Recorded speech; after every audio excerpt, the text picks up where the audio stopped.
dear brothers and sisters, from our own life experience, there are times when we are excited and anxious about meeting certain people. It could be a long-lost friend who's been away for a while. It could be a family member who has migrated abroad and then is coming back. Or it could be a great personality, someone you've known from childhood, has now become a celebrity, a personality, and you're getting a chance to meet this particular person, and you're all excited and anxious. These are all positive reasons why we want to meet these people.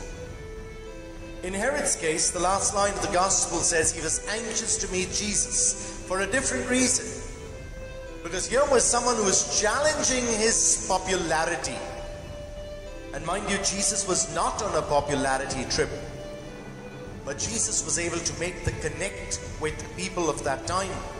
And therefore there were people by the hundreds who were flocking either to hear what Jesus was saying, perhaps to experience his healings, or be witnesses to his miracles.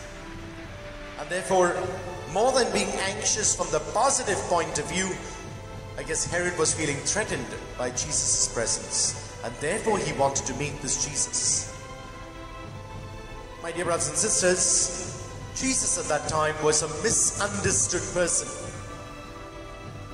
There were people who were talking all sorts of things about him. And remember, Jesus was being questioned. Is he not the carpenter's son? And therefore, what great things can come from this man? And therefore, there was constant opposition to Jesus. There were people who would never really accept him. They were waiting for a different kind of a Messiah, someone who was political, someone who would overthrow the Roman rule. And therefore for them, they missed out on that opportunity of encountering Jesus as the true Messiah of the world. If we get caught up in our own world, my dear brothers and sisters, maybe we too might miss out on the opportunity of really coming to know who Jesus really is. It's a question that we need to ask ourselves constantly. Who is this Jesus for me? Not for the rest of the world. Because I guess society still has its own problems about accepting who Jesus really is. But for me, a baptized Catholic, supposed to be a faithful disciple of the Lord, who really Jesus is for me? And if you sit down and actually do some reflection, you will realize our image of Jesus constantly fluctuates based on what we are experiencing in our life.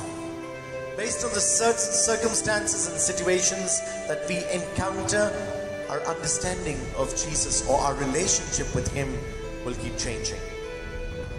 I do hope each one of us can have this deep, personal and intimate relationship with Jesus that he invites us to. In spite of all the odds against us, in spite of our crisis moments, in spite of all the pain and suffering and difficult times that we experience, knowing that Jesus is the same yesterday, today, and forever. It is we who change. And I hope the change will always be only for the better, so that we can come closer to the Lord.